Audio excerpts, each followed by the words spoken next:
Ubuzima bw'imyororokere mu rubyiruko ni ingingo ikomeye kandi ihangayikishije haba mu Rwanda no ku ruhando mpuzamahanga. Kimwe mu bibyerekana ni inda zitifuzwa mu rubyiruko. Ishami ry'umuryango w'abibumbye ryita ku buzima OMS rigaragaza ko miliyoni 16 z'abakobwa bari hagati y'imyaka 15 na 19 ndetse n'indi miliyoni y'abangavu bari munsi y'imyaka 15 y'ubukure babyara buri mwaka. Benshi muri bo nabo mu bihugu biri mu nzira y'amajyambere. Miliyoni 3 muri bo bakuramo inda buri mwaka mu buryo bushyira ubuzima bwabo mu kaga. Minisiteri y'uburinganire n'iterambere ry'umuryango mu Rwanda Mije Profe itangaza ko muri 2016 abakobwa bari hagati y'imyaka 16 na 19 bagera ku 17,500 batewe inda zitateguwe ndetse binabagiraho ingaruka zitandukanye zirimo no kuva mu mashuri. Si ubuzima bworoshye by'umwihariko ku bakobwa bahura n'iki kibazo nk'uko uyo mu karere ka Gatsibo abitangamo ubuhamya. Bamwe bakajya bambwira ati tuvire mu rugo, barangije ngira aho ngaho noneho naruvamo nyine njya ku muryango w'iwacu ngezeho nabo bankurayo barambwira ati rwose ati ntago twakwemerera utwite ati tahire. Nagera mu rugo papa kambwira ati rwose nanjye mvira mu rugo ati mfasha umvire mu rugo rwose ati ntago waba waratwaye inda ngo ngire mu rugo. Itsinda ry'urubyiruko rw'abasore n'inkumi 6 baminuza mu buvuzi n'ubuhanga muri mudasobwa bakozwe ku mutima n'iki kibazo batekereza ku muti ukubiye mu rubuga na application ya telefone bahaye izina rya Tantine nk'uko bisobanurwa na Uhirwa Sylvie umwe mu bashinze Tantine. Igikorwa dufite muri make ni application na website byitwa Tantine. Igitekerezo cyaje mu mwaka wa 2016 ubwo twajyaga gusura inkambi ya Mahama.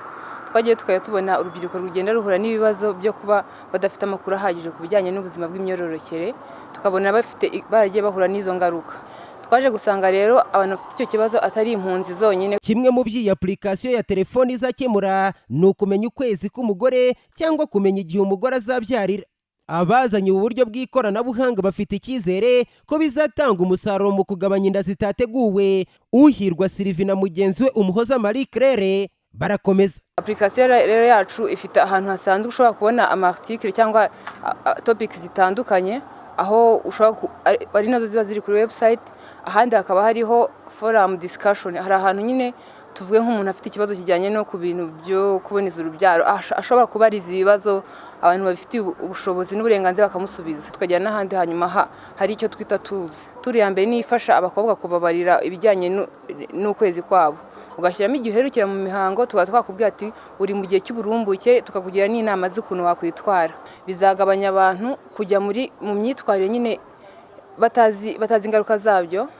Ikindi kandi bizagabanya nyine ingaruka nyinshi tubona, tuvuge nko gutwara inda zitateganyijwe. Ko kera mu muco w'u Rwanda hajyaga amasenge bakabwira abantu ku buzima bw'imyororokere cyangwa se abana b'abakobwa. Gusa ubu ngubu ntibikiboneka cyane cyangwa se ubona abantu batabohotse kuba babasha kubivuga.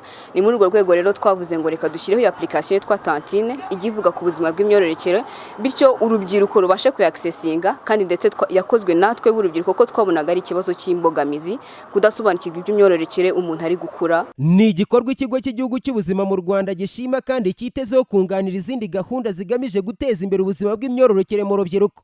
RBC ivuga ko kimwe mu bibazo bikomereye urubyiruko ari ukutagira amakuru ya nyayo. Nzagibwami Elifaze akorana n'ishami rya RBC rishinzwe ubuzima bw'umubyeyi n'umwana muri gahunda z'ubuzima bw'imyororokere.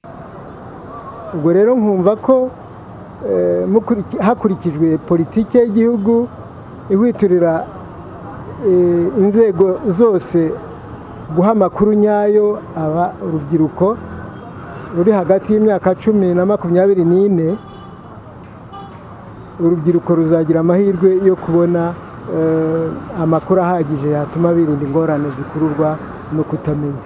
Nyuma y'icyumweru kimwe itangiye, abantu basaga 200 nibo bari bamaze gushyira application ya telefone muri telefone zabo zifite ikoranabuhanga rya Android. Birashoboka ko gushaka igisubizo binyuze mu ikoranabuhanga rya telefone byagera ireme. Ubu Abanyarwanda bakoresha telefone ngendanwa bararenga 72% kandi Abanyarwanda babarirwa muri 70% n'urubyiruko. Muyombano Flash TV.